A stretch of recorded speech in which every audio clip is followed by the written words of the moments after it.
That Christmas Eve in Boston was so cold that every breath turned into a white mist in the air. I, Lauren Mitchell, 34 years old, stood with my daughter Emily on the porch of my parents' red brick house, gazing through the glowing windows. Inside, Christmas music blended with laughter and the clinking of glasses, creating a symphony of joy. But for me, those sounds were only a reminder that my daughter and I did not belong there. The phone in my hand buzzed. My mother's voice came through, smooth but distant. "Honey, there's not enough space this year. Your sister Rachel has her 3 kids, so I hope you understand." I turned to Emily, clutching tightly the 2 red-wrapped gifts she had carefully folded with her small hands. Her eyes sparkled as if waiting for a miracle, but before that locked door, miracles never came. I knelt down, stroked her hair, and whispered, "One day, you'll have a place of your own.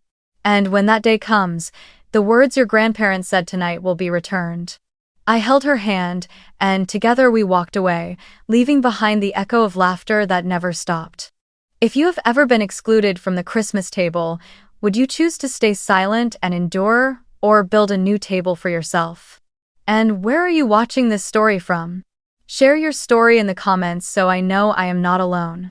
After that first Christmas standing outside on the porch, I realized there are wounds that never heal, only layered deeper by the repetition of the same pain.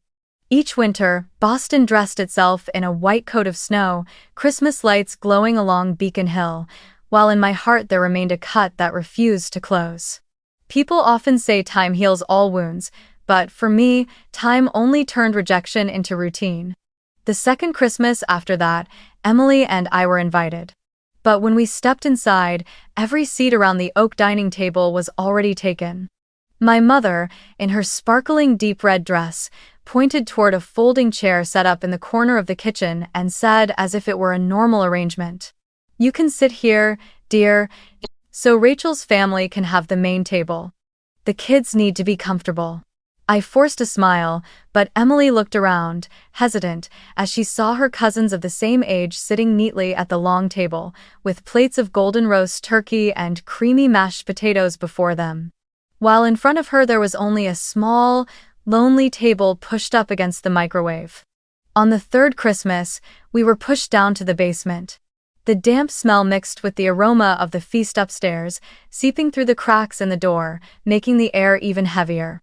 Emily was only 6 then, holding the old doll I had saved up to buy for her. In a trembling voice, she asked, "Mom, why can't we sit with everyone else?" My throat tightened. I forced a smile and lied, "It's more fun here, we have our own space."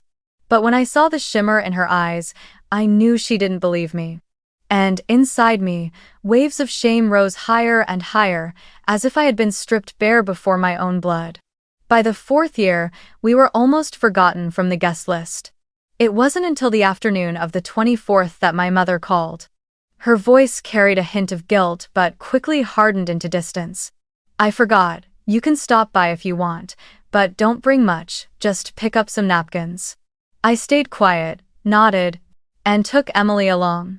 She wore a red dress I had sewn from an old one, stepping into the house with hope of being welcomed.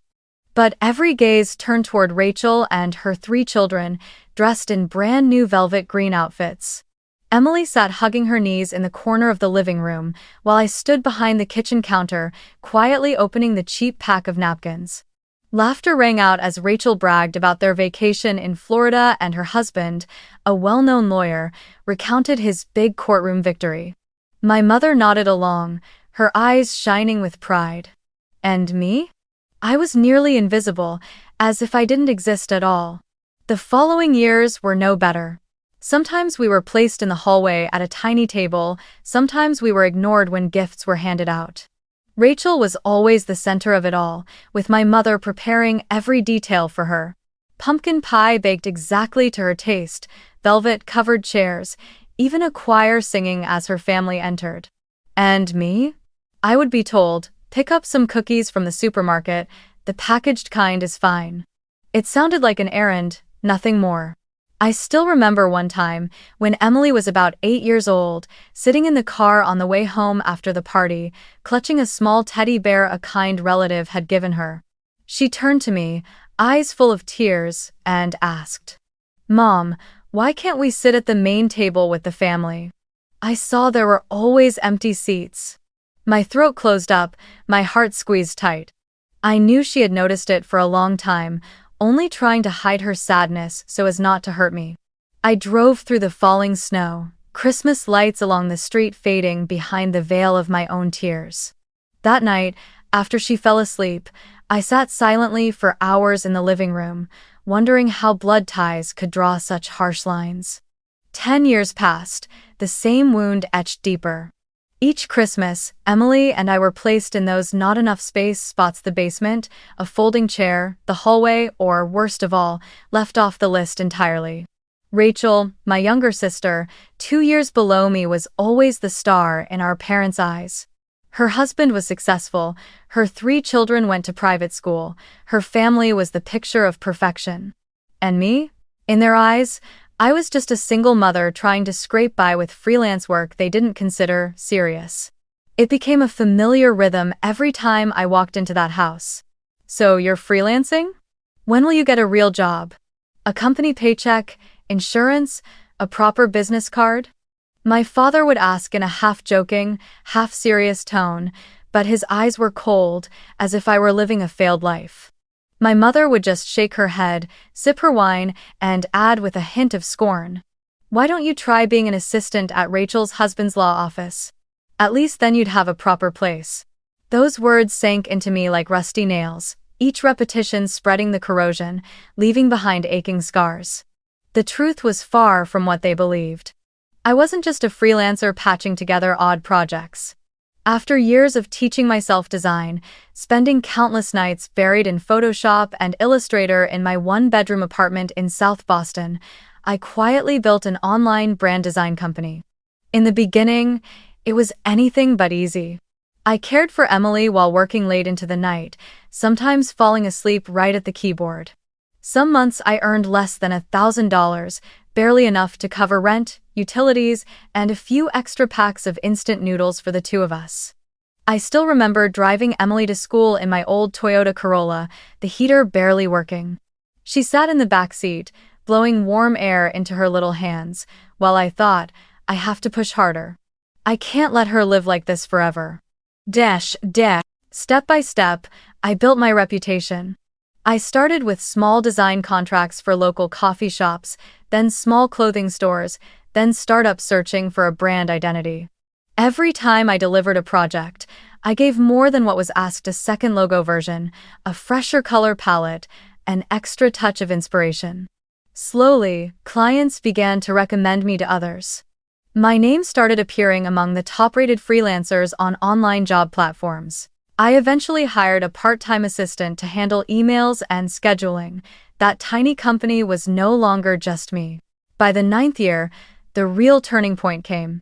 A network of healthcare startups in Boston approached me, needing a full branding system for their entire chain.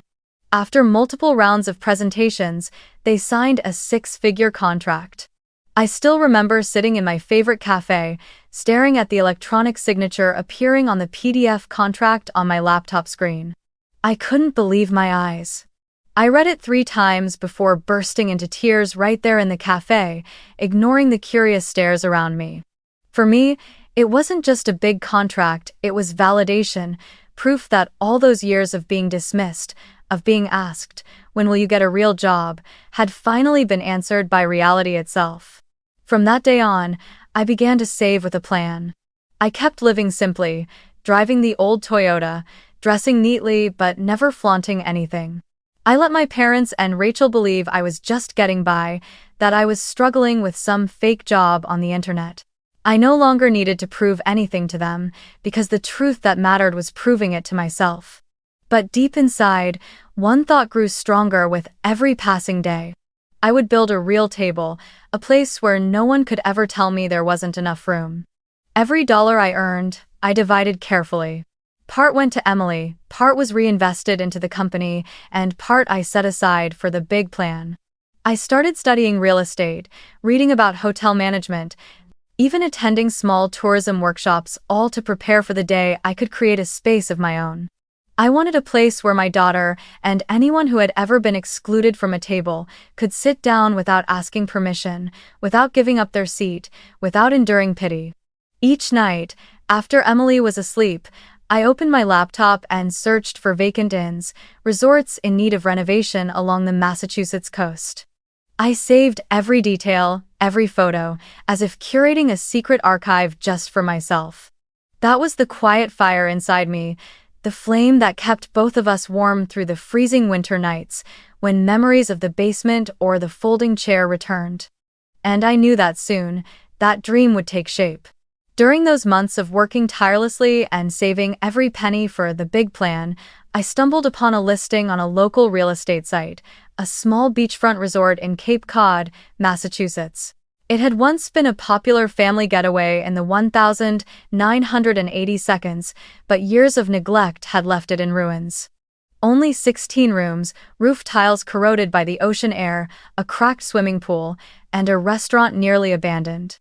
The asking price was so low that most people saw it as a money pit. But to me, it was an opportunity. I remember staring at the photos of the long stretch of white sand, the fiery sunset melting into the ocean behind it, and my heart beat faster. I knew this was the place where I could build my own table. I entered negotiations with my heart full of determination. Of course, I didn't have enough cash to buy it outright, but years of building my company had taught me how to turn numbers into strength. I worked with the bank, preparing an application under the SBA loan program for small businesses. I proved that I had a six-figure contract with the healthcare startup network, that my design company was growing steadily, and that I had a detailed business plan for restoring the resort. The weeks of waiting for approval felt like decades.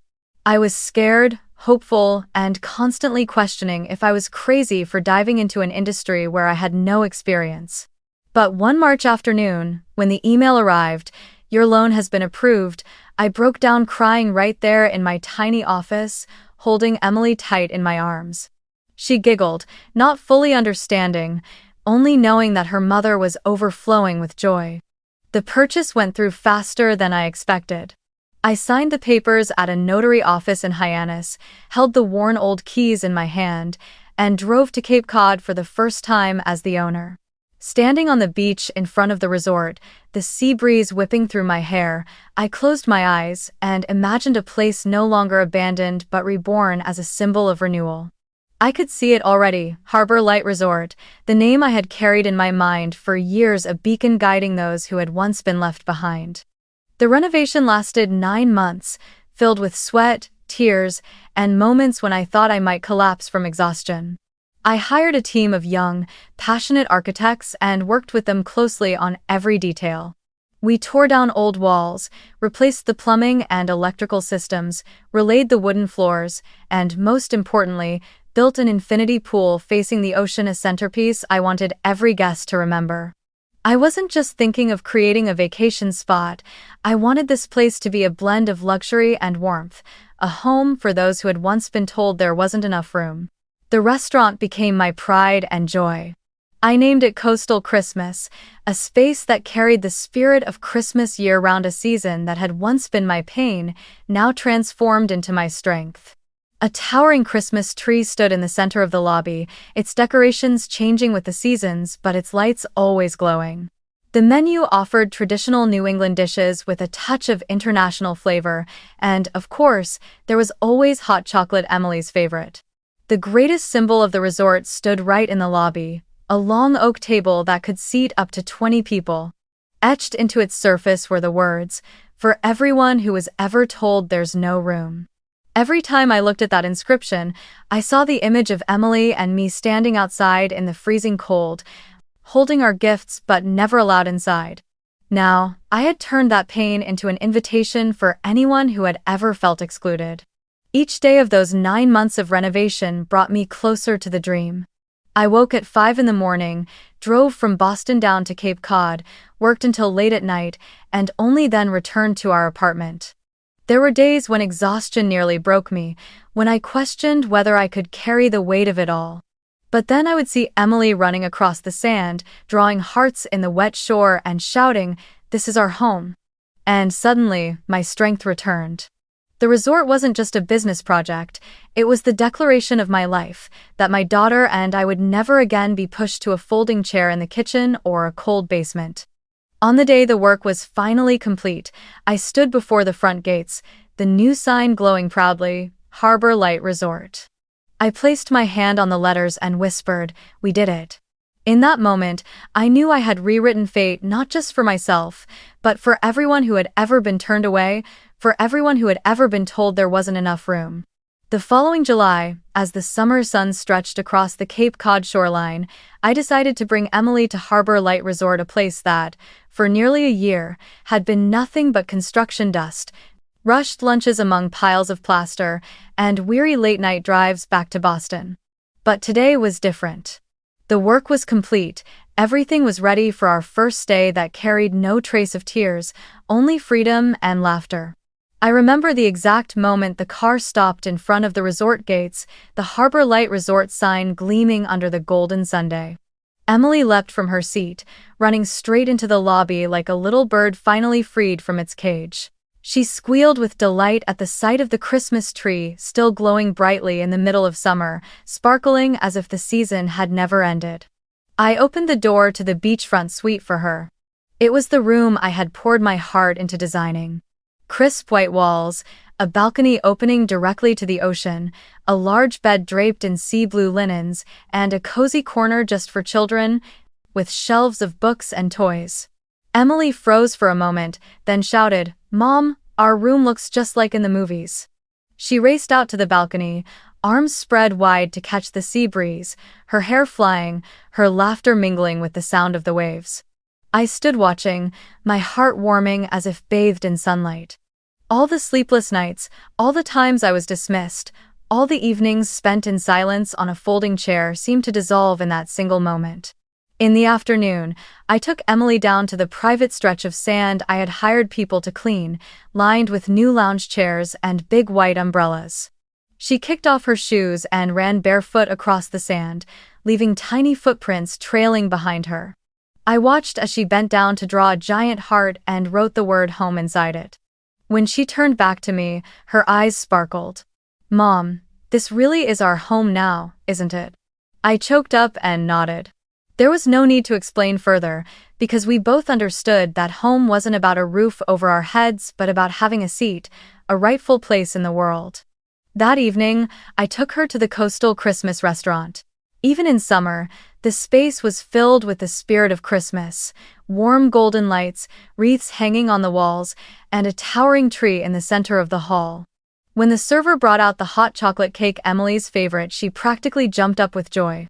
She broke off a piece, the sweet scent of chocolate rising into the air, and grinned. "Mom, it tastes just like yours, but with extra cream." I smiled, nodded, and whispered, "See? We have our seat now." The words echoed inside me as an affirmation not just for my daughter, but for myself, a recognition that the long, humiliating journey had led to this moment. As night fell, Emily and I sat together on the suite's balcony, listening to the waves crashing on the shore. She leaned her head on my shoulder and whispered, "Mom, I want us to spend Christmas here this year. We don't need Grandma and Grandpa, we don't need their big table. Just you and me." I held her tight, looking out into the dark expanse of the sea where only the distant lights of fishing boats glimmered. In that moment, I knew. At last, we were no longer the people left standing outside a door, clutching gifts with no seat at the table. We had a place of our own, and, from here on, everything would never be the same. The grand opening of Harbor Light Resort arrived sooner than I expected. After months of preparation, I had poured myself into every detail to make this place not just a vacation spot, but a symbol of a new beginning. I didn't want that first day to be overshadowed by the faces of those who had belittled or rejected us. That's why the guest list only included the people who had reached out their hands when I was drowning in the dark. The aunts and uncles who were rarely acknowledged at family dinners, but always slipped Emily a small box of cookies, the neighbors who watched her for me when I had to work late, the friends who never once asked, "When will you get a real job?" And even Emily's teachers, who saw the bright light in her that her own grandparents refused to see. I sent invitations printed on thick cardstock, each one accompanied by a photo of the 20-seat oak table engraved with the words, "For everyone who was ever told there's no room."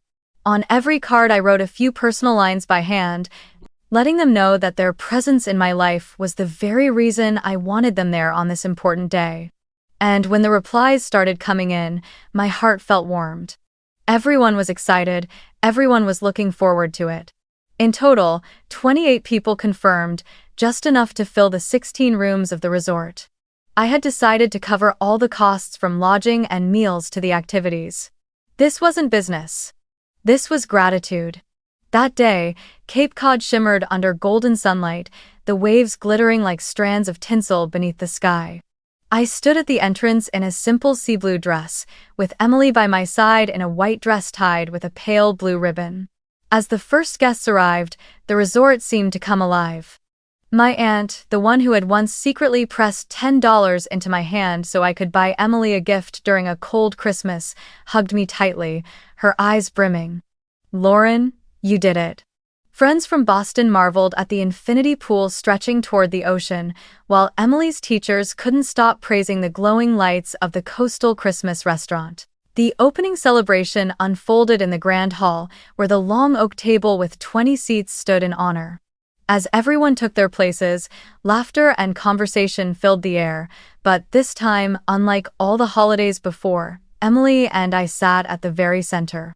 No one was crammed into a basement, no one balanced on a folding chair, and no one was told to give up their place for some star. I watched my daughter beam with joy as she sat beside her best friend, as her teacher placed a piece of grilled fish on her plate, and my heart swelled until it nearly burst. I rose to my feet, lifted my glass, my voice catching. Today is not only the opening of a resort, it is the day I want to thank those who once made Emily and me feel like we had a place in this world. Not everyone ever said that to us, but you did. And this Harbor Light Resort will always be open to anyone who was ever told there's no room. For a moment the hall fell silent, then applause erupted, rising and echoing through the room, blending with Emily's laughter until I nearly broke down in tears. That evening, as fireworks lit up the sky from the beach I had rented to surprise everyone, I saw Emily standing close by, her eyes glowing. She whispered, "Mom, I've never seen Christmas come in the summer, but I like it so much better this way. Here, I'm not forgotten." I held her tight, gazing up at the brilliant sky, knowing I had rewritten her memories. Memories of a table where she always had a seat, a table where love triumphed over neglect. What struck me most was that, throughout the entire day, not a single person mentioned my parents or Rachel. They weren't there, and I hadn't invited them. There were no sharp remarks, no bitter comparisons, no moments where we were pushed to the margins. And that absence made the celebration feel complete.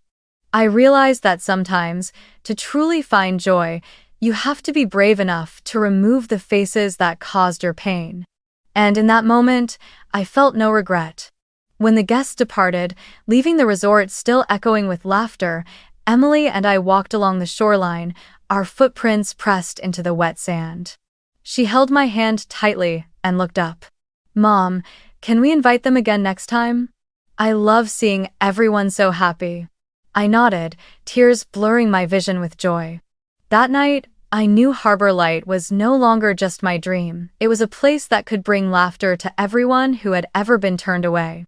And that was the greatest victory of my life. 2 weeks after the grand opening, while the echoes of laughter and the congratulations from friends still lingered in my mind, I received a phone call from my mother. The number flashing on the screen made my chest tighten, as though an invisible thread was pulling me back to every cold Christmas of the past. I hesitated for a few seconds, but in the end, I picked up. My mother's voice came through, equal parts eager and doubtful. "Lauren, I just heard from your cousin Benjamin. You have a resort? I can't believe it.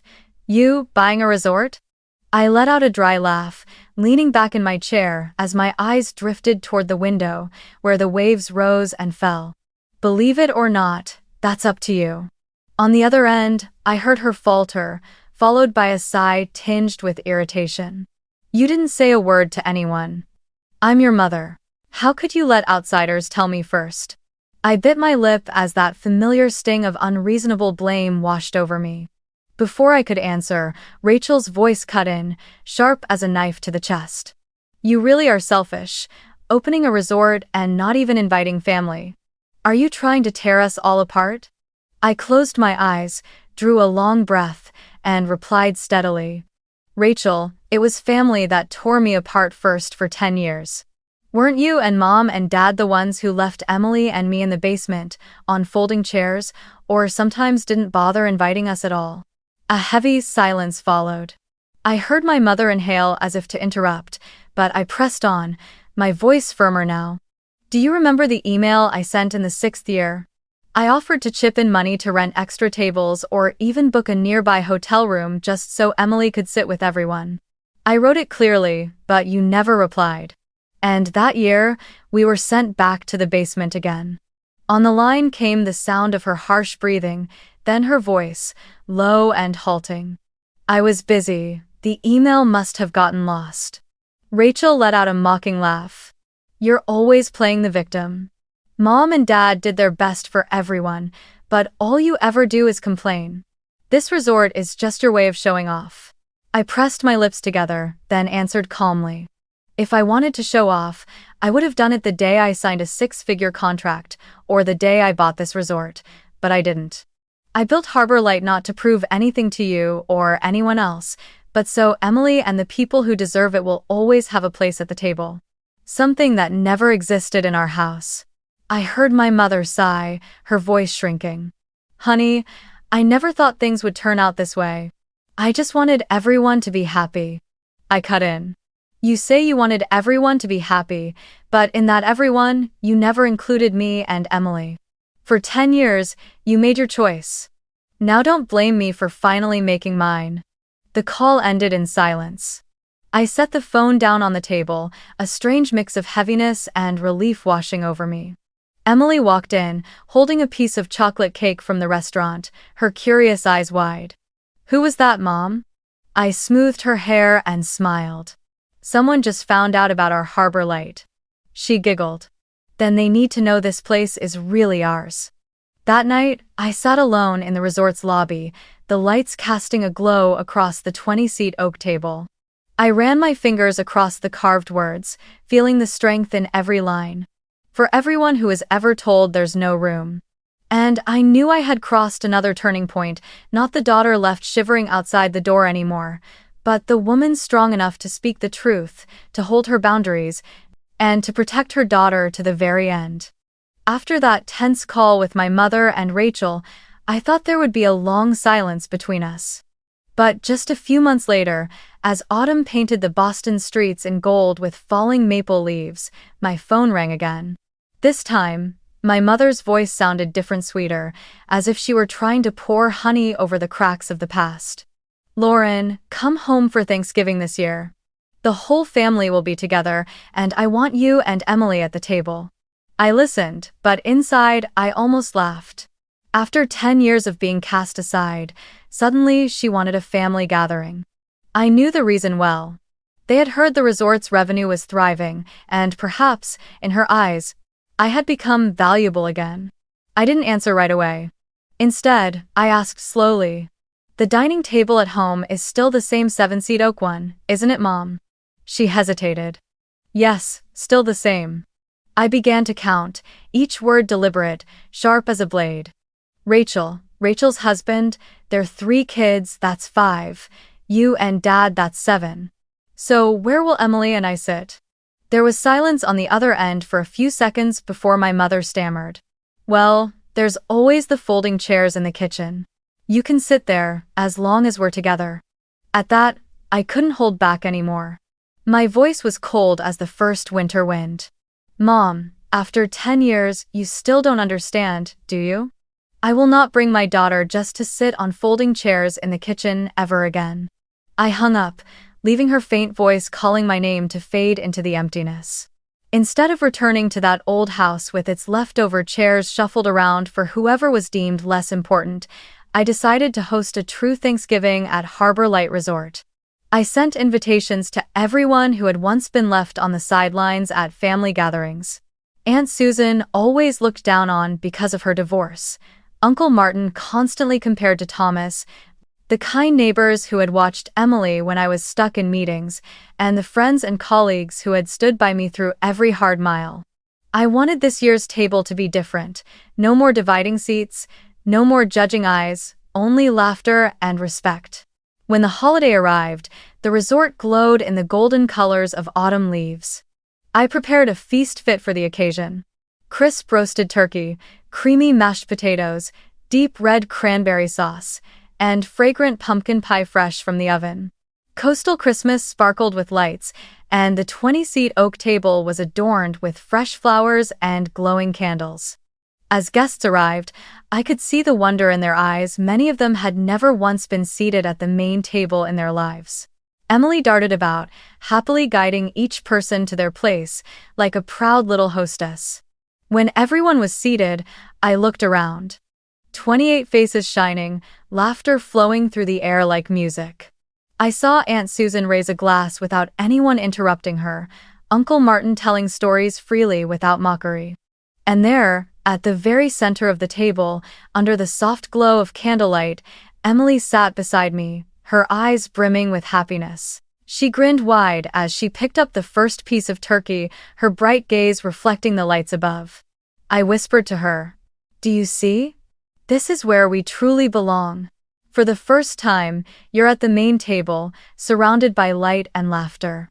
Emily nodded, her lips smudged with cranberry sauce, but her smile outshone every light in the room.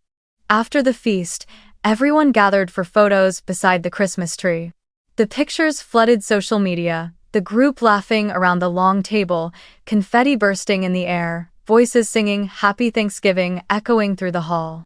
But in every single photo, there was no sign of my parents or Rachel. And their absence quickly became the subject of whispers. Old friends, neighbors, even distant acquaintances of my family began to ask, why weren't Patricia and Thomas there? Why weren't they invited when their entire extended family was? The rumors spread quickly, like ocean winds scattering golden leaves across the streets of Cape Cod. My family had once been praised as the perfect image, a successful couple, 2 daughters, a picture of completeness. But after this Thanksgiving, that polished surface began to crack. As the joyful photos spread online, people saw the truth more clearly, that this model family had excluded their eldest daughter and granddaughter for 10 long years. All the favoritism they had tried to hide was now laid bare under the lights of Harbor Light Resort.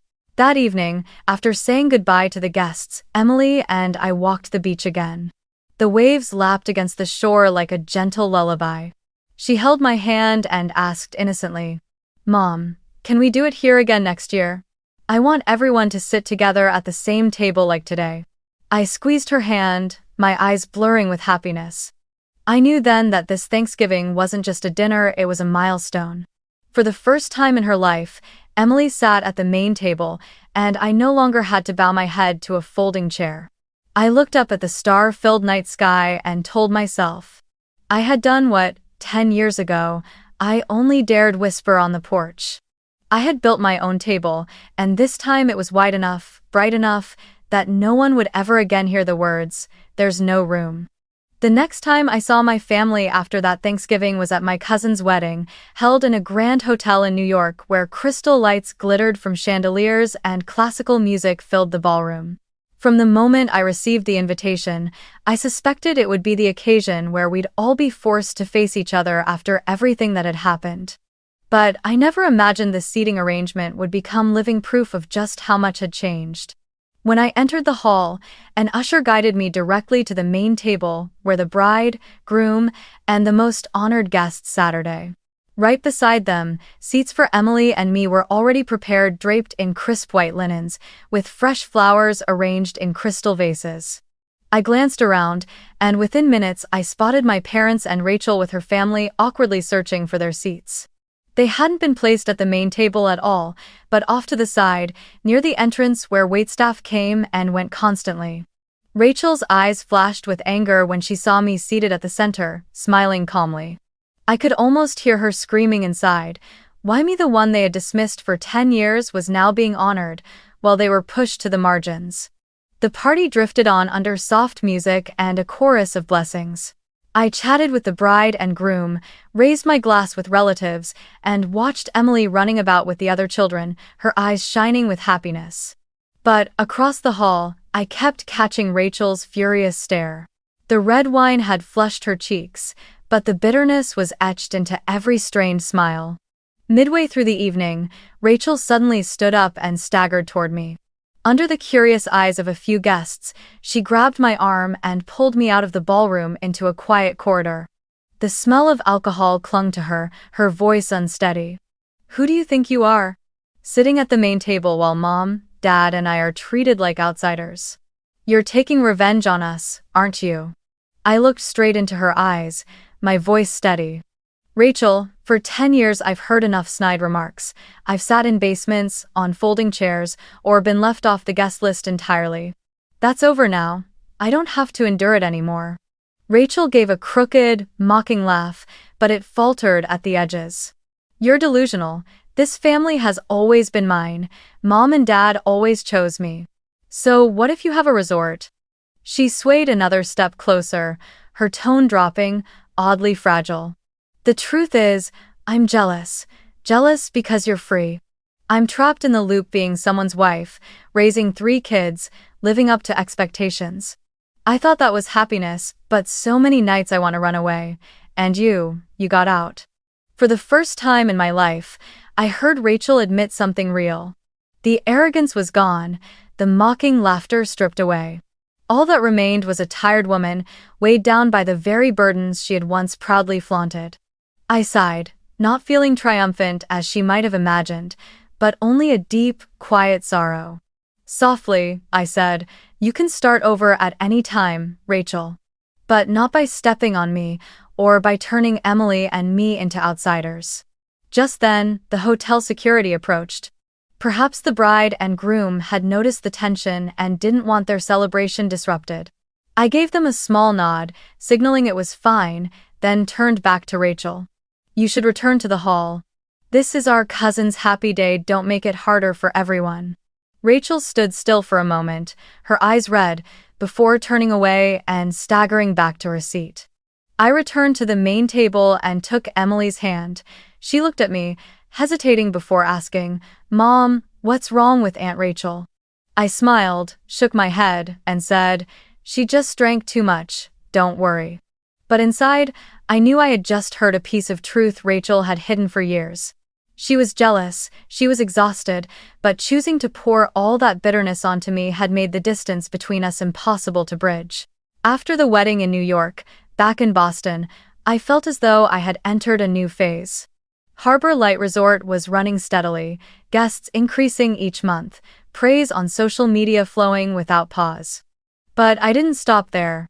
One January afternoon, while flipping through the newspaper, I came across a listing for a small resort in Vermont, a place famous for its snow-covered slopes and long ski seasons. My heart quickened, just as it had the first time I saw Harbor Light. I knew then this was the next step. I drove to Vermont on a freezing morning, my breath turning into clouds of white in the air. The lodge sat nestled deep among towering pines, their branches draped in thick layers of snow like cotton. Though the facilities were worn and dated, I saw its potential: warm wooden cabins, majestic natural scenery, and the kind of crisp, pure air anyone would dream of breathing. I named it Mountain Pine Lodge, with the vision of transforming it into a winter retreat and ski haven for families longing to rediscover true warmth and connection. Unlike the first time, I was no longer alone. I partnered with an experienced hotel manager who had overseen resorts all across New England. He guided me through business strategy, hiring staff, and handling finances. Meanwhile, I took charge of branding, design, and creating a guest experience that would feel unforgettable. Together we worked seamlessly, and within just a year, Mountain Pine Lodge officially opened its doors. On opening day, Emily held my hand, her eyes sparkling as she saw the cabins glowing with golden light amid the pine forest. She squealed when she spotted the brand-new ski slope and the outdoor fire pit where guests could roast s'mores.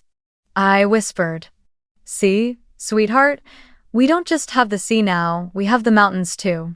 She burst into laughter, as if the world itself had finally opened wide for the two of us. Success followed success. But it was at that very moment my parents reappeared. One December afternoon, as snow began to fall thick over Boston's streets, my mother called. Her voice sounded cheerful, but underneath it I heard the same calculation I had known all my life.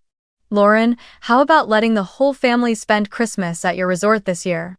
I think it would be wonderful for everyone to gather together at Harbor Light." I stayed silent for a few seconds before answering firmly. "The resort is fully booked, Mom. And I will not cancel paying guests just to fix mistakes you still refuse to admit." On the other end, silence hung heavy. Then her tone sharpened, just like it had so many times when I was a child. "What more do you want? An apology? Fine. I'm sorry if you felt excluded." I gave a bitter laugh, but unlike before, I didn't tremble.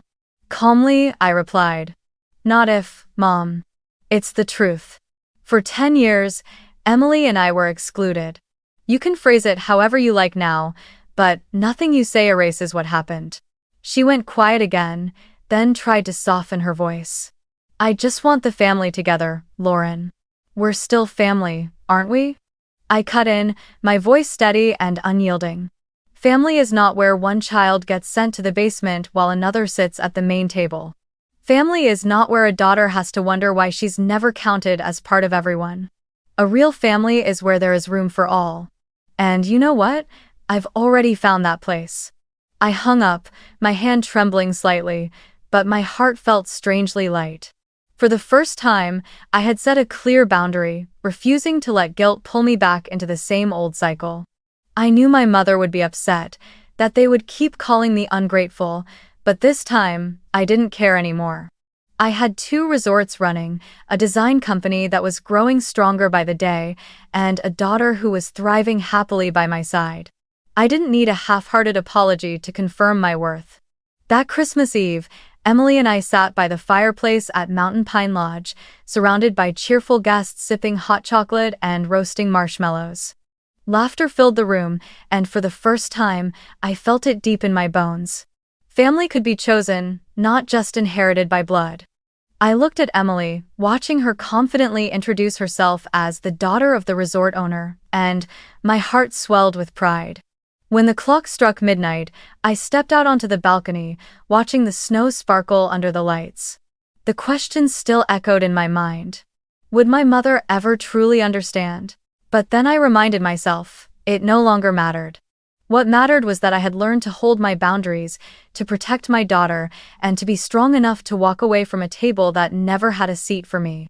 And yet, after that call with my mother, I realized there was still a wound inside me that had never fully healed. I had 2 thriving resorts, a flourishing design company, and a happy daughter by my side, but deep down, I still caught myself waiting for my parents' approval. It felt like a quiet addiction. Even knowing I would only be met with disappointment, some part of me longed to hear the words, "I'm proud of you." That was when I decided to begin therapy. In the first few sessions with my therapist, it was excruciating. Having to peel back those painful memories, the cold folding chairs, the dinners where Emily and I were pushed down to the basement, my mother's half-hearted phone call made me tremble and want to run away. But slowly, session by session, I learned to name my emotions. It wasn't only anger, it was the sorrow of a child who had never once felt enough. I learned that chasing my parents' approval was like running after a mirage. And I learned that I could, in fact, live without it. As I let go of that weight, Emily began to change in her own way. I noticed she laughed more, her laughter light and unburdened, no longer haunted by the question of whether she had a seat. She proudly told her school friends, "My mom and I have our own resort." Hearing her say it with such confidence brought tears to my eyes. I knew then that I had given Emily a different kind of childhood, one where she didn't have to stand outside on Christmas Eve because there wasn't enough room. One afternoon, while we were preparing a suite at Harbor Light for new guests, Emily suddenly turned to me. "Mom, can I invite Cousin Jack here? I miss him." I froze for a moment. Jack was Rachel's oldest son, the boy who, a few times, had quietly shared his toys with Emily when both of them were seated apart from the family table. I looked into my daughter's eyes, smiled, and said, "When the grown-ups learn respect, our doors will always be open, sweetheart." Emily nodded with a satisfied smile, then ran off to keep folding bed linens, leaving me with a quiet certainty that the next generation could do better than the one before. That New Year's Eve, Emily and I stood on the balcony of Harbor Light, counting down with the guests. When the clock struck midnight, fireworks burst across the sky, their colors shimmering over the glittering ocean. Emily squealed, wrapping her arms tightly around me. I closed my eyes, letting the thunder of fireworks play like a symphony bidding farewell to the past and welcoming a new year, a new life one, where we no longer had to ask anyone for a seat at the table. 3 years after purchasing Harbor Light, I looked back and could hardly believe the journey I had walked. I now owned 2 thriving resorts, Harbor Light Resort in Cape Cod and Mountain Pine Lodge in Vermont, along with a branding company that had grown from a tiny office into a firm with 60 employees. All of it was built from sleepless nights, tears, and the unshakable belief that my daughter and I deserved a place of our own. What surprised me most was that my parents began to change, slowly but surely. They started calling Emily more often, their voices free of the mocking tone that once clung to every mention of my work. Even Rachel sometimes softened, once admitting that life inside her so-called perfect family was far harder than it looked. But whether they changed or not, I had come to understand one truth. I didn't need their approval to exist. I had learned how to give myself worth. One evening, as I sat alone in the lobby of Harbor Light, I placed my hand gently on the long oak table with 20 seats and whispered, "If someone ever tells you there's no room, build your own table. And if you must, build another. No one has the right to decide your worth." Those words weren't only a reminder for myself, but for anyone who has ever been pushed to the margins, who has ever heard the cold phrase, "no room" within their own home. If you are listening to this story, I want to tell you, never let anyone determine your value by whether or not they give you a seat. I spent 10 years on the sidelines, haunted by the words, "no room." But the moment I stopped waiting for their approval and began building my own table, my life changed. You can do the same. If a place does not honor you, walk away with courage. If someone tries to make you small, prove through your actions that you are big enough to write your own story. Remember, the light you seek does not live in someone else's eyes, but in the brave steps you take yourself. And now, I want to leave you with this question: have you ever been excluded from the Christmas table? If you have, share it with me. And tell me, where are you listening to this story from?